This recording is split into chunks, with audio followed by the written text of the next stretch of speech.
Hello everybody, welcome to this new lecture in the Advanced Quantum Mechanics series.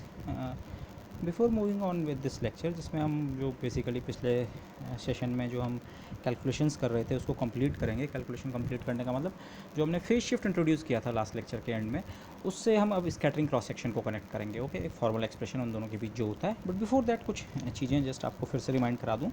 हमने plane wave जो initial incident wave है उसको partial waves के term में expand किया था, एक्सपेंशन कोफिशिएंट की exact value 2l+1 iota to power l find करके, और फिर एसिम्प्टोटिक रीजन में हमने उसको एक्सप्लोर किया था. तो पता लगा था वो बेसिकली इस फॉर्म में आप उसे लिख सकते हैं. ओके, आउटगोइंग स्फेरिकल वेव और इनकमिंग स्फेरिकल वेव का सुपरपोजिशन के टर्म्स में भी आप उसे सोच सकते हैं. ओके, ये समेशन एल से आप e आइटा के आर का टर्म एक बाहर ले सकते हैं अलग से एक सीरीज़ में, और दूसरे में e आइटा के आर का. ओके, और अपॉन आर का फैक्टर भी if you want. Okay, apart from other factors which can come out common. तो incoming and outgoing spherical waves with appropriate amplitude. Okay, अच्छा, और फिर यही चीज़ हमने in the presence of potential जो सॉल्यूशन था एसिम्प्टोटिक रीजन में, उसमें बस जो चेंज होता है बेसिकली, अगर फंडामेंटली आप देखें, इनकमिंग रीजन में भी पोटेंशियल जीरो है और जहाँ पे डिटेक्टर की लोकेशन पे भी पोटेंशियल जीरो है. बट इनकमिंग रीजन में फ्री पार्टिकल सॉल्यूशंस जो हैं उनमें जो स्फेरिकल पोलर कोऑर्डिनेट्स में जो रेडियल वेव फंक्शन है उसमें केवल जे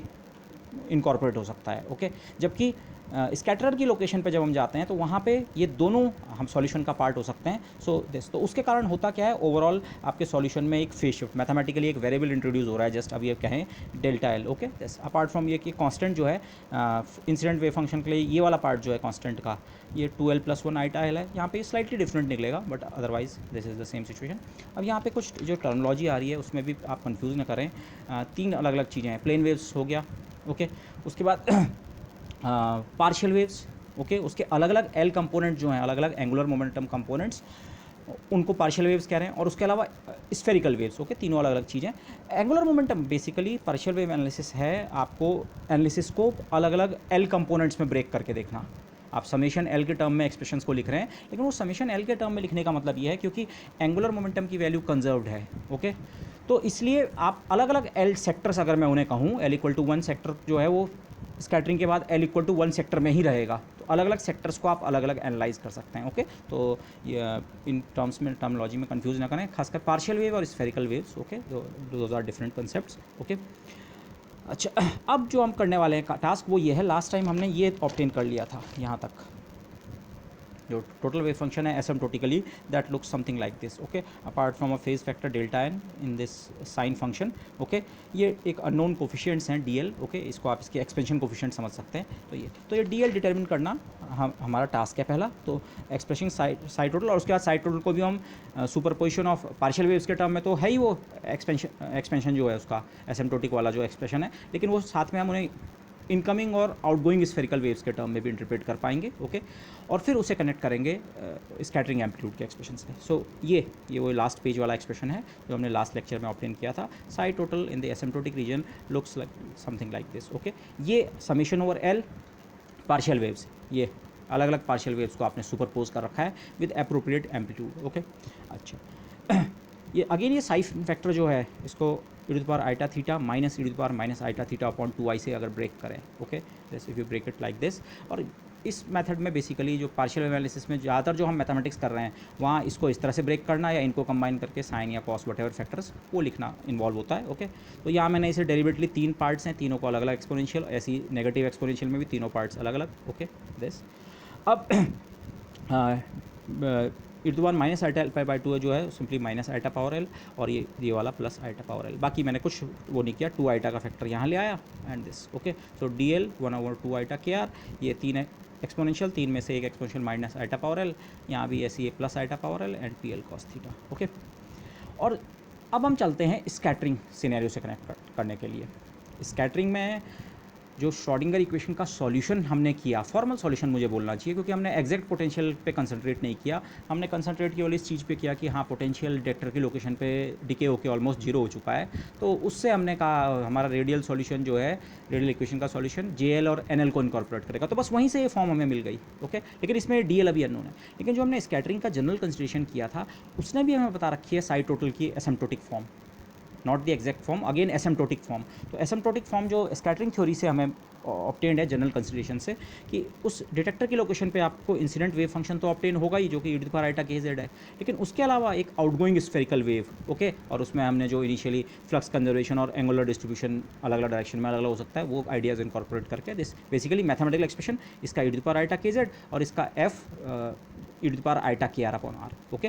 तो एसिम्प्टोटिक फॉर्म जो हमारे पास अवेलेबल है वो अगर मैं यहाँ सब्स्टिट्यूट करूँ, और साथ साथ मैं e power iota k z का भी एसिम्प्टोटिक एक्सप्रेशन सब्स्टिट्यूट कर रहा हूँ, okay. e power iota k z का asymptotic expression last to last lecture में या लास्ट लेक्चर में कंप्लीटली हमने एग्जैक्ट फॉर्म ये थी, और जब JL के आर की एसिम्प्टोटिक फॉर्म रख दी थी तो ये वाला एक्सप्रेशन जो है, ओके, क्योंकि हम एसिम्प्टोटिक रीजन में ही इस एक्सप्रेशन को चाह रहे हैं, टोटल वेव फंक्शन स्कैटरिंग के क्राइटेरिया से जो है वो, तो ये साइन इंसिडेंट की जगह दिस टर्म, ओके, और आउटगोइंग स्फेरिकल वेव जो स्कैटरिंग एम्पलीट्यूड के टर्म में होती है, f just a function of theta, okay, phi angle पे डिपेंडेंस नहीं है जिस तरह से हमारी स्कैटरिंग हो रही है। अब तो उसको हम कई तरह से समझ चुके हैं, स्फेरिकली सिमेट्रिक पोटेंशियल है, और इसको आप एक दूसरी तरह से भी समझ सकते हैं, बहुत सिंपल आर्गूमेंट से भी समझ सकते हैं। इनिशियली आपका जो पोटेंशियल है वो स्फेरिकली सिमेट्रिक है, ओके, से स्फीयर लाइक थिंग अगर आप केवल ज्योमेट्रिकली सोचें। अब जो इंसिडेंट पार्टिकल है, बाकी आपकी प्रॉब्लम में जो है वो इंसिडेंट पार्टिकल है, इंसिडेंट पार्टिकल बेसिकली सिमेट्री को डिस्ट्रॉय कर देता है। अब आपकी एक स्पेसिफिक डायरेक्शन आपने पिक कर दी है, ओके, स्फेरिकल सिमेट्री डिस्ट्रॉय हुए, लेकिन स्टिल ये जो एक्सेस है इसके अबाउट आपकी सिमेट्री एग्जिस्ट करती है, इस एक्सेस के अबाउट सब कुछ सिमेट्रिकल है, और इस एक्सेस के अबाउट का एंगल ही क्या होता है, फाई, तो फाई एंगल इरेलेवेंट हो जाता है, ओके। तो you can think of it that way also, but what ever be the case, ये ओके। ये वाला एक्सप्रेशन मैं अगेन रिपीट कर रहा हूँ, सीधे मैंने यहाँ से कॉपी किया है, ये लास्ट वाला इस फॉर्म में कॉपी किया है, ओके। ये आर का फैक्टर बाहर ले लिया होगा, बाकी ये वाला जो एक्सप्रेशन है asymptotic expression for the expansion of the plane wave, वो वाला यूज़ किया। तो अब ये दो एक्सप्रेशन मेरे पास साइड टोटल के हैं, अब ये दोनों एक्सप्रेशन किस फॉर्म में हैं, इसमें e पावर आइटा के आर, इनफैक्ट मैं अगेन समेशन से e पावर आइटा के आर बाहर ले सकता हूँ, दूसरे समेशन से e पावर माइनस आइटा के आर बाहर ले सकता हूँ, मतलब outgoing spherical and incoming spherical waves. और इस एक्सप्रेशन में भी अगर आप देखें, इनकमिंग स्फेरिकल वेव इसके करस्पॉन्डिंग और बाकी कोफिशिएंट्स, और आउटगोइंग स्फेरिकल वेव में एक्चुअली दो कंट्रीब्यूशंस हैं, दिस प्लस दिस। ये जो प्लेन वेव पार्ट है ये खुद मैथमेटिकली इनकमिंग और आउटगोइंग स्फेरिकल वेव्स का सुपरपोजिशन है, और जो केवल स्कैटर्ड वाला जो पार्ट होता है वेव फंक्शन का, this one outgoing spherical wave, वो तो इस नेचर का होता ही होता है। तो कुल मिला के दिस, लेकिन कुल मिला के इसमें भी e पावर आइटा के आर और e पावर माइनस आइटा के आर के कुछ कोफिशिएंट्स हैं, और इसमें भी e पावर आइटा के आर और e पावर माइनस आइटा के आर के कुछ कोफिशिएंट्स हैं। तो उनको कंपेयर करके हम इक्वेट करें तो हम अपने आगे सॉल्व कर सकते हैं। सॉल्व करने का मतलब क्या है, बेसिकली इन इक्वेशंस में हमारे पास दो अननोन है, आप इन्हें दो इक्वेशन सोचिए, दोनों एसिम्प्टोटिक फॉर्म है, तो दिस इक्वल टू दिस, तो ये आपको दो इक्वेशन कैसे दे रहा है, e पावर आइटा के आर का कोफिशिएंट दोनों इक्वेशंस में बराबर होना चाहिए, और e पावर माइनस आइटा के आर का कोफिशिएंट दोनों इक्वेशन में बराबर होना चाहिए।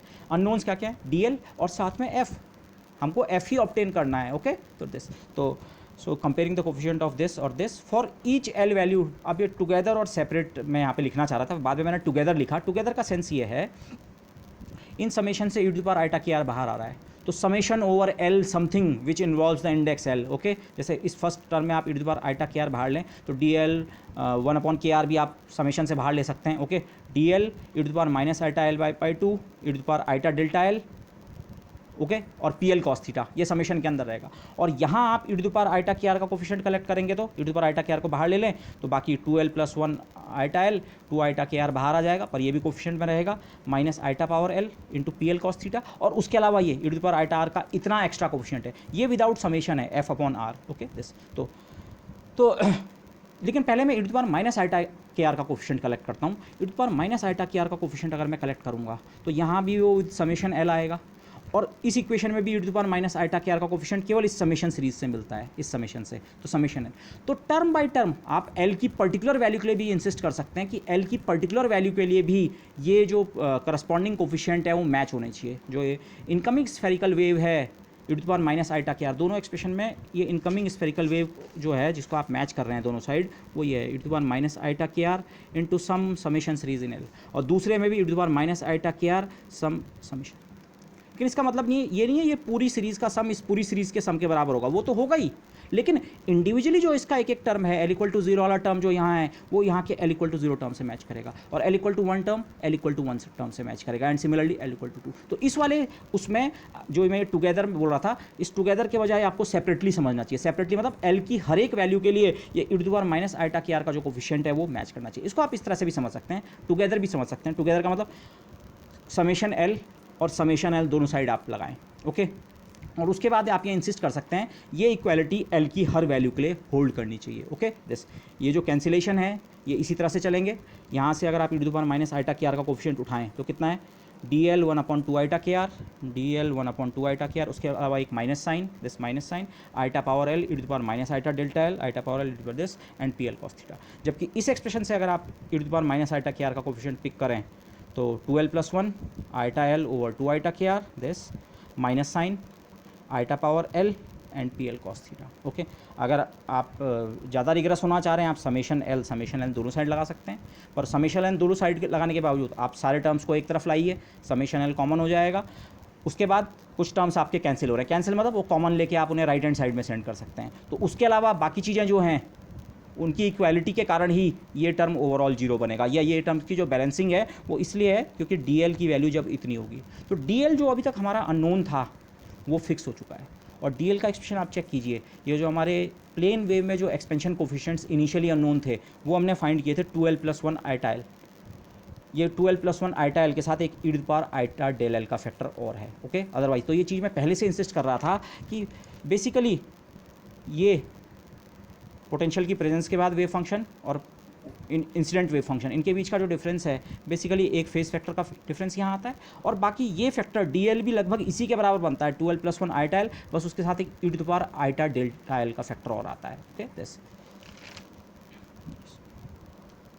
और अब अगर आप e⁻+ आइटा के आर का कोफिशिएंट कंपेयर करें, इस समय आपको समेशन एल रिटेन करना पड़ेगा कंपैरिजन ऑफ कोफिशिएंट में, ओके। वो इसलिए क्योंकि ये वाला टर्म विदाउट समेशन है, ओके। तो अगर यहाँ से अगर आप e⁻ आइटा के आर का कुल कोफिशिएंट कलेक्ट करें तो summation dl 1/kr minus iota power l e⁻ iota delta l upon जो भी फैक्टर डिनोमिनेटर में है 2 आइटा के आर, ओके।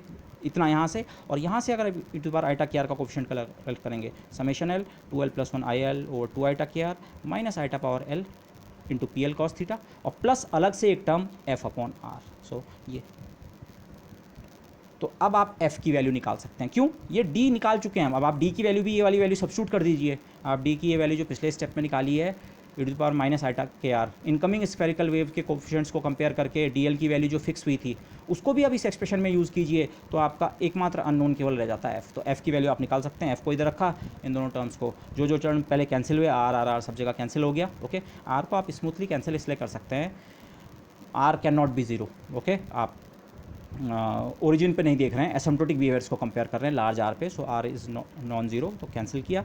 बाकी this term minus this term लिखा और डी की ये वैल्यू सब्स्टिट्यूट कर दी, ओके।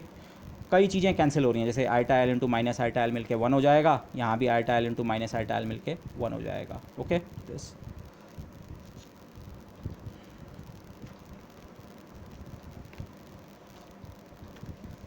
तो सिंपली अगर आप सिंप्लीफाई करें तो वो एक्सप्रेशन आपका फाइनली सिंपली इस फॉर्म में आता है।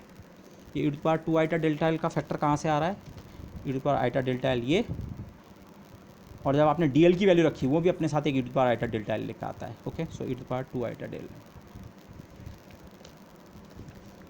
तो f का जो एक्सप्रेशन है स्कैटरिंग एम्पलीट्यूड, जो बेसिकली स्कैटरिंग की जो फंडामेंटल कैलकुलेशन है वो यही क्वांटिटी ये आ गई, तो बाकी सब आप कैलकुलेट कर सकते हैं। The scattering amplitude is basically equal to summation over L 2l + 1 over 2 iota k e⁻2 iota delta L minus 1 PL cos theta, okay. एक चीज़ सबसे पहला ऑब्जर्वेशन ये कर लेते हैं हम, यहाँ ये जो क्वांटिटी f है ये कॉम्प्लेक्स है, ओके। अपीयरेंस ऑफ आइटा आपको यहाँ दिख रहा है, ये इसलिए एम्फेसाइज करना ज़रूरी है क्योंकि बॉन्ड अप्रॉक्सीमेशन में जो हमारा f का एक्सप्रेशन निकलता है वो रियल निकलता है। हमने कैलकुलेट करके भी देखा और जो उसका एक्सप्रेशन हमने वैसे भी देखा था वो एक रियल क्वांटिटी होता है, ओके। ये क्यों इंपॉर्टेंट है, क्योंकि इसी के लेक्चर के एंड में अभी हम एक बहुत एक जनरल और इम्पॉर्टेंट रिजल्ट डिस्कस करेंगे जिसे हम कहते हैं ऑप्टिकल थ्योरम। और ऑप्टिकल थ्योरम बेसिकली f के इमेजिनरी पार्ट से रिलेटेड होता है। तो बॉन्ड अप्रॉक्सीमेशन में तो f का रियल पार्ट 0 होता है, इमेजिनरी पार्ट 0 होता है, हाँ, क्योंकि f पूरी तरह रियल होता है वहाँ पे। तो वहाँ पे जिसे हम ऑप्टिकल थ्योरम कहते हैं वो अप्लाई नहीं होती है, या ऐसे बोलना चाहिए ऑप्टिकल थ्योरम फेल हो जाती है, ओके। बॉन्ड अप्रॉक्सीमेशन में ऑप्टिकल थ्योरम फेल होती है, क्योंकि क्यों फेल हो रही है, क्योंकि जिस तरह से आपने वहाँ अप्रॉक्सीमेशन यूज़ किया है उसके कारण वो इन्फॉर्मेशन वहाँ लॉस्ट हो जाती है इमेजिनरी पार्ट की, ओके दिस। तो ये जो एक्सप्रेशन है यही हमारा कैलकुलेशन वाइज फंडामेंटल एक्सप्रेशन यही है। अभी हम इसे थोड़ा और सिंप्लीफाइड फॉर्म में ले आएंगे, पर बेसिकली जो चीज़ मैं बहुत पहले से एम्फेसाइज कर रहा था इस पार्शियल वेव एनालिसिस में आपको डेल्टा एल किसी तरह से कंप्यूट करना है। अगर आपने डेल्टा एल कंप्यूट कर दिया है तो ये बाकी सारी चीज़ें तो वेल नोन क्वांटिटीज़ हैं। एल, ये एल के ऊपर समेशन सीरीज चलानी है। एल इक्वल टू 0 होगा, इस टर्म की वैल्यू 1, 1 होगा 3, एल की वैल्यू 2 5, ये 2 आइटा के, 2 एन आइटा कॉन्स्टेंट्स के आपके इनिशियल पार्टिकल के मोमेंटम में डिपेंड करता है। ये फैक्टर, ये डेल्टा एल आपको पता होना चाहिए। जो पर्टिकुलर एलथ पार्शियल वेव है उसके फेज़ में कितना शिफ्ट आ रहा है वो अगर आपको पता है सारी पार्शियल वेव्स के लिए, तो ये दिस, और ये भी वेल नोन क्वांटिटी है। लेजेंड्रे पॉलिनोमियल्स किसी भी ऑर्डर के आपको पता है, as a function of cos theta आपको पता है। तो ये, तो इन सबको सम करना है। तो the unknown quantity is only this. तो अगर आप फेज शिफ्ट्स किसी तरह से कैलकुलेट कर लेते हैं फॉर द गिवन प्रॉब्लम, अब ये कैसे करते हैं ये नेक्स्ट लेक्चर और एग्जाम्पल्स में आएगा, बट टास्क अब यही है, ये जैसे निकल जाएंगे, this is known. Okay, this, तो scattering amplitude in terms of the phase shift is given in this expression. Okay, अच्छा, तो अब जो टास्क है, इनफैक्ट इसे आप एल्गोरिथम समझ लीजिए। पार्शियल वेव एनालिसिस में स्कैटरिंग प्रॉब्लम को में कैलकुलेशन करने का एल्गोरिथम ये है, to find f theta you must determine the delta l's. केवल एक डेल्टा एल नहीं, सारे delta l's, delta 0, delta 1, delta 2, हर पार्शियल वेव का फेज शिफ्ट निकाल दीजिए। और खुद ये पार्शियल वेव्स का फेज शिफ्ट कैसे निकलेगा, आपको रेडियल इक्वेशन सॉल्व करनी पड़ेगी। ये फेज शिफ्ट कहाँ आता है, अब आप समझ रहे होंगे, ये डी एल और इस 2l+1 आइटा एल की वैल्यू में चेंज हो रहा है, इसका कोई रोल नहीं है। बेसिकली ये डेल्टा एल को आप केवल यहाँ रीड करें, और ये डेल्टा एल का किस कारण से आता है, ये साइन या ये साइन रेडियल इक्वेशन के सॉल्यूशन है। फ्री पार्टिकल केस में ये जे एल का अप्रॉक्सीमेशन है, apart from some other factors in the denominator, 1/ρ का फैक्टर, बट ये रेडियल इक्वेशन का सॉल्यूशन से टर्म कंट्रीब्यूट हुआ। और डिटेक्टर की लोकेशन पे भी ये R L radial wave function ने कंट्रीब्यूट किया है। तो रेडियल वेव फंक्शन के फेज़ में जितना चेंज होता है, बाकी पार्ट्स में जो चेंज हो रहा है नहीं हो रहा है वो सब अब कहीं हमें उसको डिस्कशन करने की जरूरत नहीं है। रेडियल वेव फंक्शन के फेज़ में जितना चेंज हो रहा है केवल वो इंपॉर्टेंट है। तो ये for a particular value of L, radial wave function का जो फेज़ है, चेंज है, वो हमें किसी तरह से कंप्यूट करना है। ओके, तो इसका मतलब यहीं से आप टास्क समझ सकते हैं। टास्क बेसिकली क्या करना होगा, आपको केवल रेडियल इक्वेशन को सॉल्व करना है, एक बार पोटेंशियल की प्रेजेंस में और एक बार विदाउट पोटेंशियल प्रेजेंस में। ओके, और फिर एसिम्प्टोटिक लिमिट वगैरह अलग बात है, बट आपको ये सॉल्व करना है दिस। ओके, और इस एक्सप्रेशन को हम फॉर्मली इस फॉर्म में भी समझ सकते हैं। इसका एक एल के करस्पॉन्डिंग का जो कंट्रीब्यूशन है इस समेशन के अंदर, अगर मैं उसको एफ एल लिखूँ, okay, f l as a function of theta. Again यहाँ पे आप, हाँ, एक और चीज़ नोट कीजिए, एफ अगेन के और थीटा दोनों का फंक्शन होता है। स्कैटरिंग एम्पलीट्यूड एनर्जी डिपेंडेंट भी होता है, लेकिन वो डिपेंडेंस हम लगातार सप्रेस करते आए हैं, बट वो आप देख सकते हैं के पे भी डिपेंड करेगा।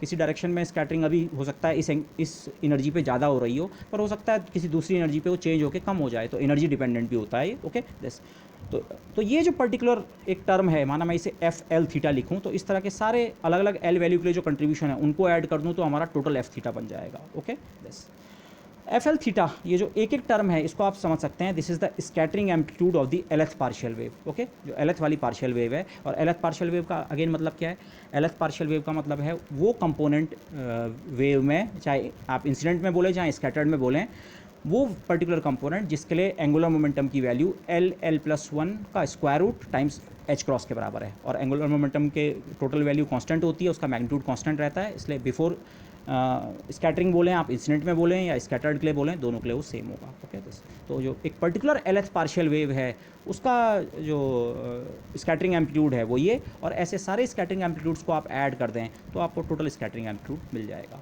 ओके, अच्छा, अगेन ये जो एनालिसिस हमने किया, डीएल की वैल्यू हम जब निकाल चुके थे यहाँ पे, इसको मैं फिर से अगर इस एक्सप्रेशन में सब्स्टिट्यूट करूँ इसमें,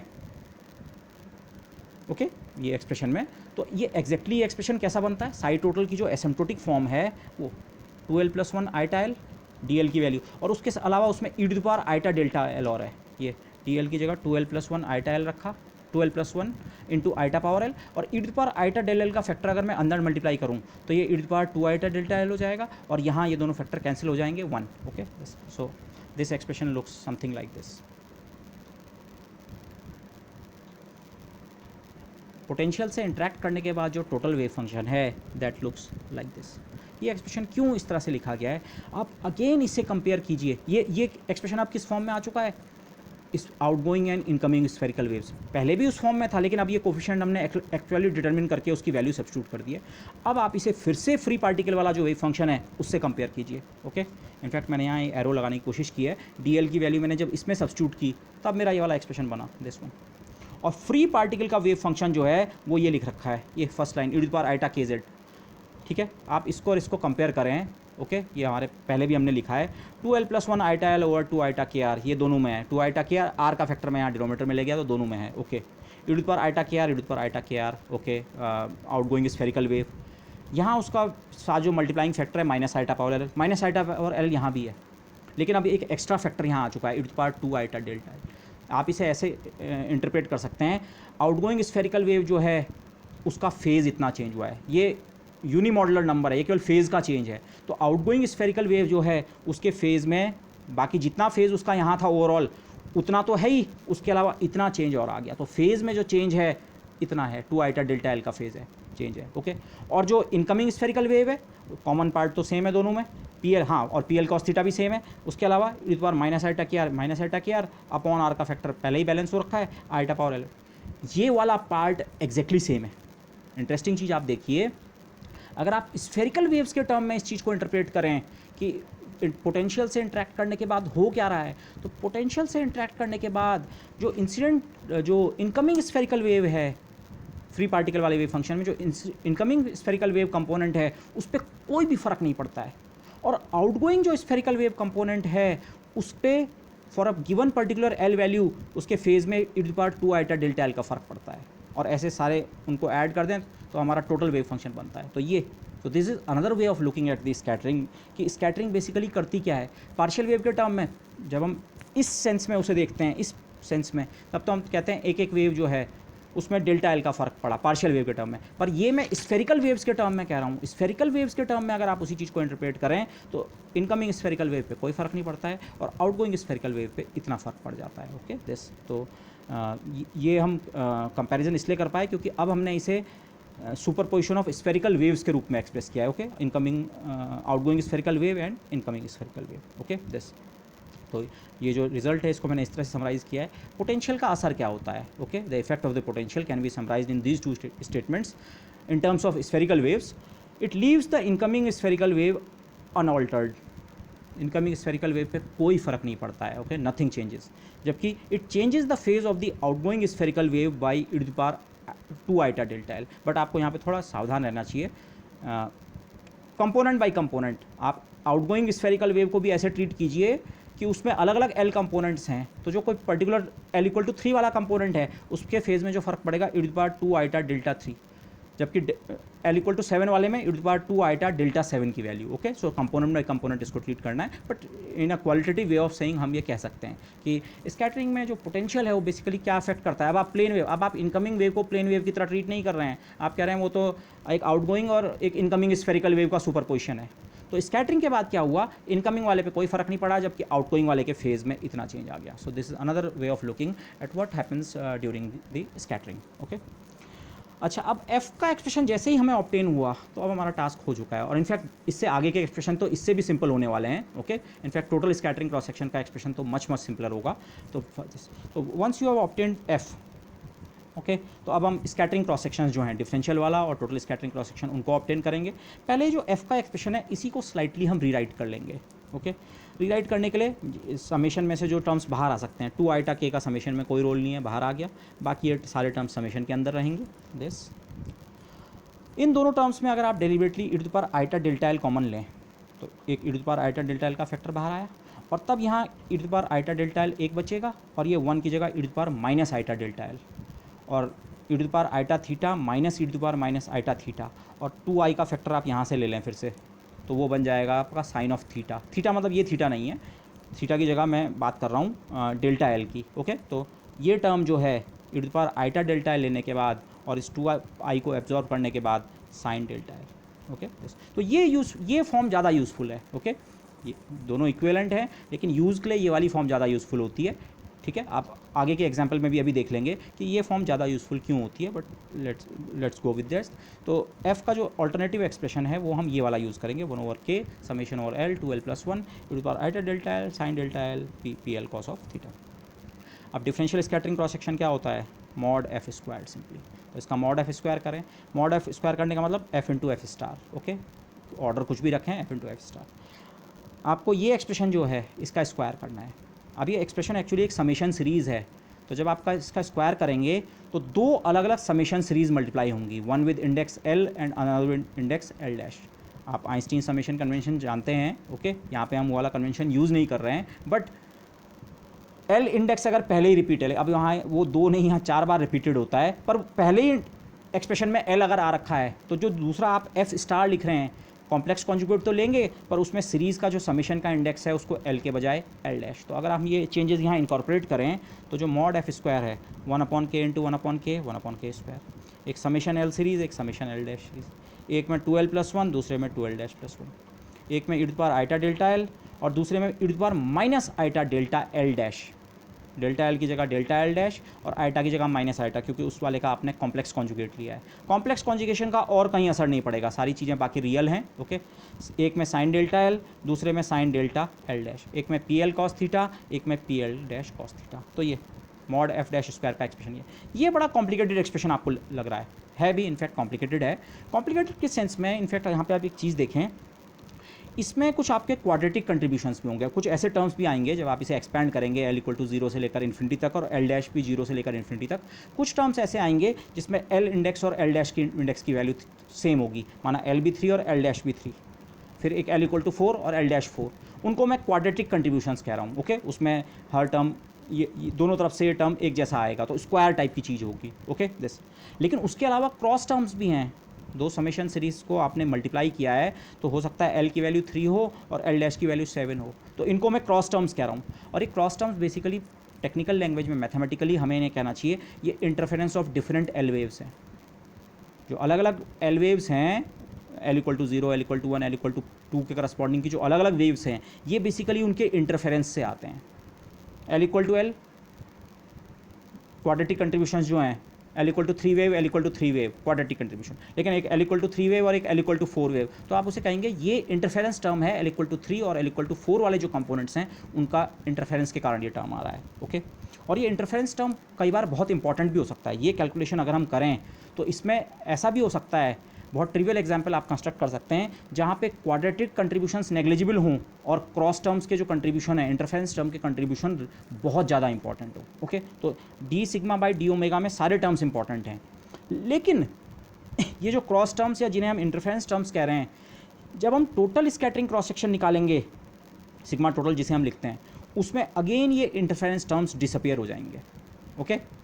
इंटरफेरेंस टर्म्स डिसअपियर जब हम फिर से टोटल स्कैटरिंग क्रॉस सेक्शन निकालेंगे। उसका रीज़न आप देखेंगे, मैथमेटिकल रीज़न जो है इन लेजेंड्रे पॉलिनोमियल्स की ऑर्थोनॉर्मलिटी। आप यहीं पे से देख सकते हैं, टोटल स्कैटरिंग क्रॉस सेक्शन निकालने के लिए हमें इस एक्सप्रेशन को इंटीग्रेट करना पड़ता है, और इंटीग्रेशन जब आप इसका करेंगे और लिमिट्स वो अपने आप एप्रोप्रिएट बनेंगी,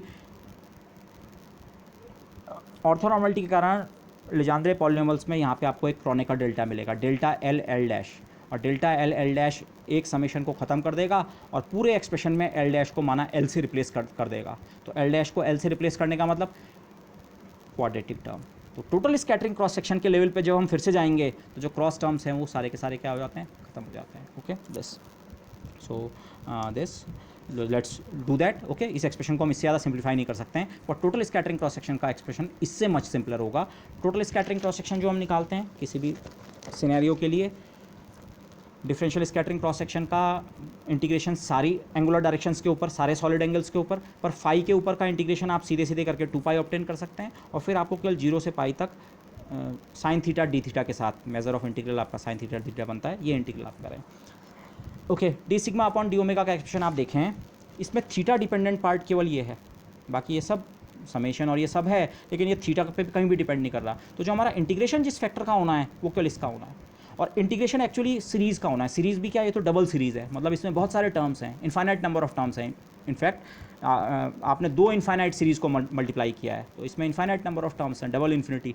लेकिन जब आप इंटीग्रेशन कर रहे हैं तो या तो आप सीरीज़ का इंटीग्रेशन कर दीजिए, पहले सम निकाल लीजिए फिर इंटीग्रेट कर लीजिए, या पहले आप टर्म बाय टर्म इंटीग्रेशन कर लीजिए और सम बाद में कर लीजिए। और टर्म बाय टर्म भी जब आप इंटीग्रेशन करेंगे तो उस पर्टिकुलर इंटीग्रेशन के लिए ये कांस्टेंट, ये कांस्टेंट, ये कांस्टेंट, ये कांस्टेंट, ये कांस्टेंट, हाँ इसका और इसका इंटीग्रेशन होगा। तो जो हमारा थीटा के रेस्पेक्ट में या साइन थीटा डी थीटा के साथ जो इंटीग्रेशन हो रहा है वो केवल इस लास्ट के फैक्टर पे, तो वो जो डिफरेंशियल स्कैटरिंग क्रॉस सेक्शन का है वो एक्सप्रेशन रिपीट किया, उसके बाहर ये 2 पाई का फैक्टर आ गया, ओके। और integration 0 to pi P L cos theta, P L dash cos theta, sine theta theta. और ये इंटीग्रल लेजेंड्रे पॉलिनॉमियल की ऑर्थोनॉर्मलिटी को अप्लाई करने के लिए सीधे सीधे तैयार है। आप कॉस थीटा की जगह अगर एक्स रखें हैं तो P L X, P L dash X, और फिर minus sine theta D theta बनेगा minus D X, sorry minus sine theta D theta बनेगा डी एक्स, सो एक माइनस साइन आएगा। लेकिन साथ साथ आपकी लिमिट्स भी इन्वर्टेड है। लिमिट्स मतलब ऑर्थोनॉर्मलिटी रिलेशन में the integration runs from -1 to 1। यहाँ पे cos 0 1 और cos पाई -1 के कारण लिमिट्स भी इन्वर्टेड है, तो इस माइनस साइन से लिमिट्स को ठीक कर दीजिए। और अब ये ऑर्थोनॉर्मलिटी रिलेशन आप यूज़ करें लेजेंड्रे पॉलिनॉमियल्स का, which is 2/2l+1 delta L L dash. तो ये जो इंटीग्रल है इसकी जगह इतना आ जाएगा। और उसके बाद ये जो क्रोनिकर डेल्टा है, इस क्रोनिकर डेल्टा की मदद से आप इन दोनों समेशन में से एक समेशन सीरीज़ को ख़त्म कर सकते हैं। आपकी चॉइस है किसे ख़त्म करना चाहें। तो let's do away with the L dash series. L dash के ऊपर जो इंडेक्स के ऊपर समेशन सीरीज़ है वो ख़त्म हो जाएगी, मतलब एल डैश का समेशन आप नहीं लिखेंगे। और लेकिन क्रोनिकल डेल्टा खत्म होते होते एल डैश इंडेक्स को हर जगह एल से रिप्लेस कर देगा, okay. This is how we use the Kronecker delta. तो जो आपका फाइनल आंसर है टोटल स्कैटरिंग क्रॉस सेक्शन का वो इतना सिंपल हो गया, 2 पाई/k², एक समेशन बचा केवल समेशन ओवर एल, और 2l+1, और एल डैश की जगह भी एल, तो 2l+1 का स्क्वायर। ये फैक्टर पूरी तरह खत्म हो जाएगा, डेल्टा एल और ये भी डेल्टा एल, दोनों के बीच माइनस साइन है, this cancels out, sign delta L into sine delta L, sign square delta L. और यहाँ से आपको कंट्रीब्यूशन केवल 2/2l+1 क्रोनिकल डेल्टा आप यूज़ कर चुके हैं। So this is what you get simply, okay. आप इसको यहीं से आपको ये रीड करना आ जाना चाहिए। एक बार आपने कैलकुलेशन कर ली, हुआ क्या है जब आपने इसे स्क्वायर किया और उसके बाद इंटीग्रेट किया, इसका स्क्वायर बना 2l+1 का स्क्वायर। ये फैक्टर मॉड लेने में ख़त्म हो गया क्योंकि दूसरी तरफ से e⁻डेल्टा एल, ये खत्म हो गया, साइन स्क्वायर डेल्टा एल। और ऑर्थोनॉर्मलिटी रिलेशन यूज़ हुआ है इसका, तो यहाँ से एक 2/2l+1 का फैक्टर और मिला है। और उसके अलावा फाई एंगल के ऊपर इंटीग्रेट किया था, इसलिए एक 2 पाई का फैक्टर और है, ओके। 2 पाई 1/k²। तो ये सारा ये, ओके। 2l+1 से 2l+1 की एक और power cancel, final expression looks simply like this, okay. अब मैं यहाँ पे इनिशियली ये 2 के साथ 2 मल्टीप्लाई करके 4 पाई/k² लिखना भूल गया था, इसलिए मैंने इसे यहीं स्क्वीज़ किया बाद में, but this is the final expression. तो total scattering cross section in the partial wave analysis is given by 4 पाई/k² समेशन ओवर एल, ये एल मल्टीप्लाइड नहीं है, समेशन का इंडेक्स है, summation over L 2l+1 sine square delta L. Again आप देख सकते हैं टोटल स्कैटरिंग क्रॉस सेक्शन निकालने के लिए आपको के लिए डेल्टा एल्स पता होने चाहिए। डेल्टा एल आपको पता है सारे के सारे, माना इन प्रिंसिपल आपने delta 0, delta 1, delta 2 up to infinity सारे ऑर्डर के डेल्टा निकाल रखे हैं। तो फिर ये केवल ये समेशन, इस समेशन में कुछ करना थोड़ी है। एल बराबर 0 के लिए ये टर्म 1 है, 1 time sign square delta 1 delta 0, ठीक है, plus 3 times sign square delta 1 plus 5 times sign square delta 2 and plus so and so on. और बाद में 4 पाई/k² से मल्टीप्लाई करो and you get the total scattering cross section. और जिस तरह से हमने इसको एक मैथमेटिकली एक स्प्लिट किया था, हमने कहा था इसे हम एम्पलीट्यूड में एलथ पार्शियल वेव का कंट्रीब्यूशन कह सकते हैं। तो हमने कहा था this is the scattering amplitude of the lth partial wave. तो उसी तरह से ये जो एक एक टर्म है 4 पाई/k² को भी आप अंदर ले जाएं, समेशन एल में जो एक एक टर्म है उसे हम कहेंगे ये टोटल स्कैटरिंग क्रॉस सेक्शन में एलथ वाली पार्शियल वेव का कंट्रीब्यूशन है, ओके। उसको हम कहेंगे ये टर्म जो है विदाउट द समेशन जो है सिग्मा टोटल में आप उसे एल, मैंने एल इंडेक्स भी अटैच कर दिया, मतलब टोटल स्कैटरिंग क्रॉस सेक्शन में ये एलथ वाली पार्शियल वेव का कंट्रीब्यूशन है, okay. It may be thought of as the contribution of the lth partial wave in the sigma total, okay. इसको कई बार पार्शियल क्रॉस सेक्शन भी कहते हैं, लेकिन पार्शियल क्रॉस सेक्शन से कंफ्यूज ना करें, ये पार्शियल की सेंस में पार्शियल वाली वेव का कंट्रीब्यूशन है, लेकिन क्रॉस सेक्शन ये टोटल है, ओके। इसलिए टर्मिनोलॉजी थोड़ा सी इन्वॉल्व है, लेकिन पूरा मतलब इसका ये है जिस चीज़ को हमने डिफाइन किया है दिस, ओके। लेकिन आप एक कन्फ्यूज़न ना करें कि केवल यहाँ पे जो एक पर्टिकुलर कंपोनेंट है एम्पलीट्यूड में उसके स्क्वायर से ये वाला डिटरमिन हो जाएगा उसके स्क्वायर के इंटीग्रेशन से, ऐसा नहीं हो रहा है, okay. This you have to be careful about that this. तो ये केवल टर्मिनोलॉजी है, लेकिन this is the final expression for the total scattering cross section is really simple. आपको L equal to L dash केवल क्वाड्रेटिक कंट्रीब्यूशंस जो हैं वो इससे आगे की स्टेज पे कंट्रीब्यूट करते हैं।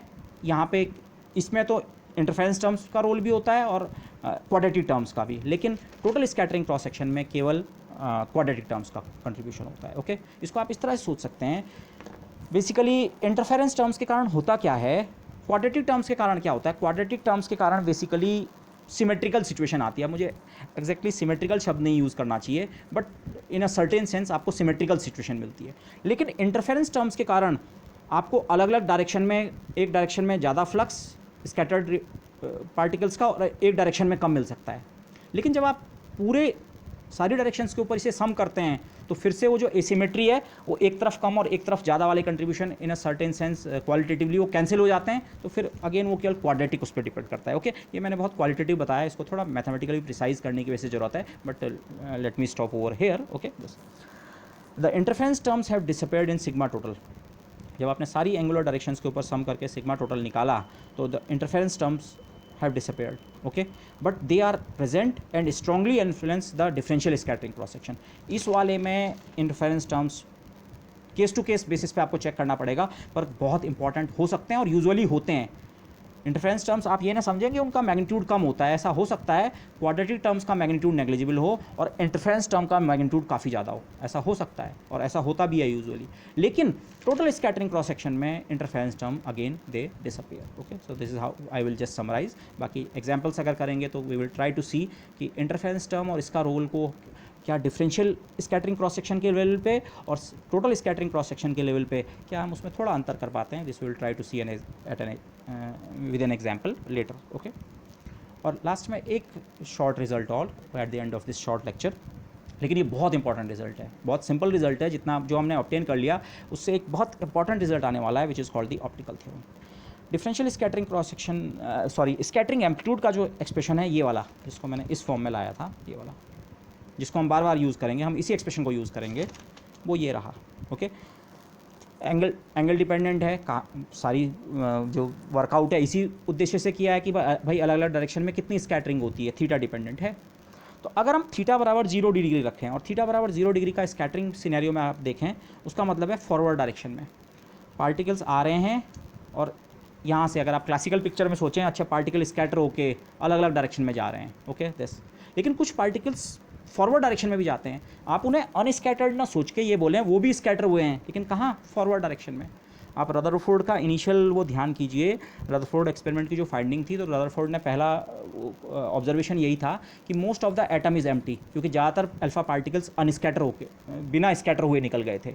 ओके, तो इन जनरल भी आपका स्कैटरिंग आप एक्सपेरिमेंट कर रहे हैं, अलग अलग डायरेक्शंस में आपको फ्लक्स मिलेगा, लेकिन कुछ फ्लक्स आपको फॉरवर्ड डायरेक्शन में मिलेगा, वो कम या ज़्यादा कितना भी हो, पर फॉरवर्ड फ्लक्स। तो जो फॉरवर्ड डायरेक्शन में स्कैटरिंग एम्पलीट्यूड है वो निकालने के लिए अगर हम इस एक्सप्रेशन में थीटा की जगह 0 रखें तो F0 1/k 2l+1 ये फैक्टर इतने रहे, और PL cos 0 होता है 1, PL 1। और लेजेंड्रे पॉलिनोमियल्स की ये प्रॉपर्टी आप जानते हैं, किसी भी ऑर्डर का लेजेंड्रे पॉलिनोमियल हो, अगर x की जगह PLX में आपने x की जगह 1 रखा तो उसको वैल्यू कितनी मिलती है, आपको वैल्यू 1 मिलती है, जिसे हम लेजेंड्रे पॉलिनोमियल्स का नॉर्मलाइजेशन कहते हैं। The Legendre polynomials are normalized in such a way कि जब आर्गुमेंट की वैल्यू 1 होती है, किसी भी ऑर्डर का लेजेंड्रे पॉलिनोमियल हो, आर्गुमेंट की वैल्यू 1 होती है तो आपको क्या मिलता है, 1 मिलता है। ओके, और इसी के बजाय आर्गुमेंट की वैल्यू -1 हो तो तब आपको +1 या -1 कुछ भी मिल सकता है। ठीक है, वो इवन एंड ऑड फंक्शंस होते हैं डिपेंडिंग ऑन L इवन या ऑड है, लेकिन PL 1 के लिए L बराबर 0 हो, चाहे 1 हो, चाहे 2 हो, चाहे 3 हो, ये आपको हमेशा 1 मिलेगा। ओके, दिस लेजेंड्रे पॉलिनोमियल्स के try to remember something like this. अलग अलग ऑर्डर के लेजेंड्रे पॉलिनोमियल्स के ग्राफ +1 से लेकर -1 के बीच इस तरह से आते हैं। This is -1, this is +1, P0, this is P1। P0 सब जगह 1 है, P1 यहाँ पे -1 है, यहाँ पे +1 है, P2 दोनों पॉइंट पे +1 होता है। I guess it's something like this, quadratic nature something like this, यहाँ भी +1, यहाँ भी +1। Okay, and so on. Okay, अगला वाला जो होता है क्यूबिक, एक वो होता है, वो -1 से स्टार्ट करता है यहाँ और फिर यहाँ +1 हो जाता है दिस। लेकिन इस पॉइंट पे सारे सब के वैल्यू +1 ही होती है। ओके, इस पॉइंट पे वैल्यू +1 या -1 हो सकती है, यहाँ भी अलग अलग वैल्यूज़ नहीं है, केवल 2 ही चॉइस हैं, +1 या -1। लेकिन जब आर्गुमेंट की वैल्यू +1 होती है तब तो लेजेंड्रे पॉलिनोमियल की वैल्यू भी +1 ही बनती है। So this is the normalisation of the Legendre polynomial. तो PL cos 0 is 1, PL 1 = 1। Yes, अब ये जो टर्म है जैसे कि हम जानते ही हैं पार्शियल वेव एनालिसिस में, या इन जनरल, आप इसे पार्शियल वेव एनालिसिस नहीं कहना चाहिए मुझे, इन जनरल स्कैटरिंग एम्पलीट्यूड में रियल और इमेजिनरी पार्ट दोनों होते हैं। हमने पहले बॉर्न अप्रॉक्सीमेशन का मेथड किया, वो मेथड एफ के इमेजिनरी पार्ट उसमें अपीयर ही नहीं होता है, वो इतना रफ मेथड है, think of it that way in terms of real imaginary part, वो इमेजिनरी पार्ट को उसमें वो इन्फॉर्मेशन लॉस्ट हो जाती है।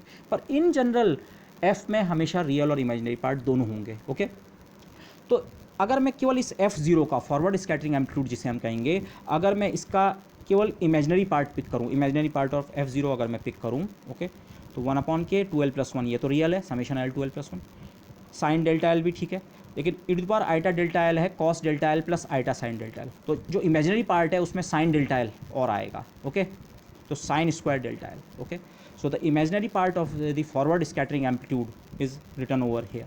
अब आप इस एक्सप्रेशन और ज़रा इस एक्सप्रेशन को देखिए, ये टोटल स्कैटरिंग क्रॉस सेक्शन का एक्सप्रेशन है, सारी डायरेक्शंस में बेसिकली टोटल कितनी स्कैटरिंग हो रही है in a qualitative way of saying, और ये फॉरवर्ड डायरेक्शन में स्कैटरिंग भी नहीं है, केवल उसका एम्पलीट्यूड है दिस। लेकिन आप समेशन के अंदर का पार्ट देखिए, 2l+1 sine square delta L, 2l+1 sine square delta L, बाहर यहाँ 4π/k² है, यहाँ 1/k है, तो इसका मतलब आप सिग्मा टोटल को एक्सप्रेस कर सकते हैं, 4π/k का फैक्टर आप अलग कर दें तो 1/k summation 1/k summation, so the total scattering cross section is equal to 4π/k the imaginary part of the forward scattering amplitude. This expression which relates the imaginary part of the forward scattering amplitude with the total scattering cross section is called the optical theorem. इसी result को कहा जाता है optical theorem, और ये एक बहुत general result है। हम तो बहुत रिस्ट्रिक्टेड स्टडी ऑफ स्कैटरिंग कर रहे हैं, इलास्टिक स्कैटरिंग और बहुत सारे हमने वो लिए, पर ये एक उससे कई ज़्यादा जनरल रिजल्ट है। इनफैक्ट से ये इनइलास्टिक स्कैटरिंग के लिए भी होल्ड करता है, और उससे भी और ज़्यादा जनरल सिचुएशन में होल्ड कर सकता है, तो ये काफ़ी एक जनरल रिजल्ट है। Okay, this holds in a wide variety of situations. लेकिन जो हमने एक दूसरा सिनेरियो पढ़ा है, this is a very general result, but it fails या doesn't apply to the Born approximation. Born approximation में अगर आप इसे अप्लाई करने की सोचें, बॉर्न अप्रॉक्सीमेशन में आपका एफ रियल होता है, तो फॉरवर्ड डायरेक्शन में भी रियल होगा, तो उसका इमेजिनरी पार्ट कितना बनेगा, 0। तो अगर बॉर्न अप्रॉक्सीमेशन में अप्लाई होता तो टोटल स्कैटरिंग क्रॉस सेक्शन आपको हमेशा 0 मिलना चाहिए था। ओके, विच इज़ एब्सर्ड, तो वहाँ पे ही अप्लाई नहीं होता है, बट अदरवाइज इन जनरल ये अप्लाई होता है। और पार्शियल वेव एनालिसिस में तो एक्सप्लिसिटली आप इसे इसका डेरिवेशन कह सकते हैं, हम डिराइव करके हमने रिजल्ट प्रूव कर दिया है कि हाँ this is the optical theorem. Okay, और इसका फिजिकल भी एक सेंस बनता है, मैं जस्ट क्वालिटेटिवली डिस्क्राइब करूँगा। फॉरवर्ड डायरेक्शन का जो एम्पलीट्यूड है वो टोटल स्कैटरिंग क्रॉस सेक्शन से रिलेटेड है, कोई रिलेशन है उसके बीच। ओके, रफली the notion is this is very very very qualitative example, but try to understand it this way. माना आपके 100 पार्टिकल्स आ रहे हैं, इंसिडेंट फ्लक्स 100 है। ओके, माना इसमें से 90 आपके फॉरवर्ड डायरेक्शन में आपको मिले, 90 पार्टिकल्स फॉरवर्ड डायरेक्शन में मिले, तो इसका मतलब बाकी सारी डायरेक्शंस में कितने पार्टिकल स्कैटर हुए होंगे, 10। ये 10 है टोटल स्कैटरिंग क्रॉस सेक्शन से रिलेटेड, सारी डायरेक्शंस में कुल कितनी स्कैटरिंग हुई है, 10। तो ये इससे रिलेटेड तो है, इंसिडेंट फ्लक्स में से ये हटा दोगे तभी तो ये नंबर मिलेगा। तो क्वालिटेटिवली आप देख सकते हैं हाँ ये रिलेशन होना चाहिए कि फॉरवर्ड में डायरेक्शन में जितने पार्टिकल्स पहुंच रहे हैं, फॉरवर्ड डायरेक्शन मतलब जेड एक्सिस के अलॉन्ग, अनस्कैटर्ड पार्टिकल भी हम उन्हें कई बार कहते हैं, पर स्कैटरिंग सिनेरियो में हम कहेंगे ये पार्टिकल भी स्कैटर हुए हैं, लेकिन इनका स्कैटरिंग एंगल 0 डिग्री था। तो फॉरवर्ड डायरेक्शन में जो जितने पार्टिकल्स स्कैटर हुए हैं वो बाकी डायरेक्शन में जो स्कैटर्ड पार्टिकल्स हैं उससे रिलेटेड हैं, क्वालिटेटिव भी आप समझ सकते हैं, और एक्सप्लिसिटली वो मैथमेटिकल रिलेशन यहाँ पे हमने लिखा है। Okay, this so with that I would like to end this short lecture. Okay, क्योंकि नेक्स्ट लेक्चर में अब हम कुछ क्वालिटेटिव बातें जो हमारी रह गई हैं, फेज शिफ्ट एक्चुअली होता क्या है, एक इंपॉर्टेंट पॉइंट अभी हमारे लिए बचा है। मैथमेटिकली हमने निकाल लिया, समझ लिया हाँ फेज शिफ्ट ये है, अब बात ये बचती है फेज शिफ्ट खुद कैसे कैलकुलेट करेंगे। लेकिन कैलकुलेट करने से भी पहले फिजिकली फेज शिफ्ट का मीनिंग क्या होता है थोड़ा उसको अंडरस्टैंड करेंगे, फिर फेज शिफ्ट कैलकुलेट कैसे करते हैं, फेज शिफ्ट के कोई एक्सप्रेशन ऐसा है हमारे पास, सिंपल एक्सप्रेशन किसी अप्रॉक्सीमेशन में कि हम डेल्टा एल को सीधे वहाँ से ऑब्टेन कर सकें, किस तरह से फेज शिफ्ट निकाला जाता है। ओके, तो ये सारी चीज़ें देखेंगे। और उसके अलावा एक इंपॉर्टेंट पॉइंट और है, वो छोटा सी पॉइंट है, पर ये वाला जो पॉइंट था हमने कहा एसिम्प्टोटिक लोकेशन पे पोटेंशियल वैनिश हो जाना चाहिए, लेकिन कितना फास्ट या कितना स्लोली, क्योंकि बॉर्न अप्रॉक्सीमेशन में हमारी एक कंडीशन आई थी कि R into v r must go to 0 as R tends to infinity. क्या यहाँ पे भी हमारे लिए पोटेंशियल उसी टाइप के हैं, या उससे भी डिफरेंट नेचर के पोटेंशियल्स पे हम पार्शियल वेव एनालिसिस को अप्लाई कर सकते हैं। तो एक इसकी भी हमें बात करनी है कि पोटेंशियल शॉर्ट रेंज का तो होना चाहिए, पर शॉर्ट रेंज पोटेंशियल तो 1/r भी होता है और 1/r² भी होता है और 1/r³ भी होता है। अलग अलग डेफिनेशन अगर आप लें, r v r tending to zero ले रहे हैं कि v r tending to zero ले रहे हैं कि r⁻7 into v r tending to zero ले रहे हैं, तो अलग अलग डेफिनेशन से ये सारे शॉर्ट रेंज पोटेंशियल हो सकते हैं। तो आपके लिए शॉर्ट रेंज पोटेंशियल का क्या मतलब है पार्शियल वेव एनालिसिस में, एक हमें ये स्पेसिफाई करना है, और दूसरा फेज शिफ्ट जो है उसका फिजिकल मीनिंग और उसकी एक्सप्लिसिट कैलकुलेशन कैसे करते हैं फॉर अ गिवन पोटेंशियल, उसका पोटेंशियल के साथ रिलेशन क्या है, उस तरह के कुछ एक्सप्रेशंस ऑब्टेन करेंगे।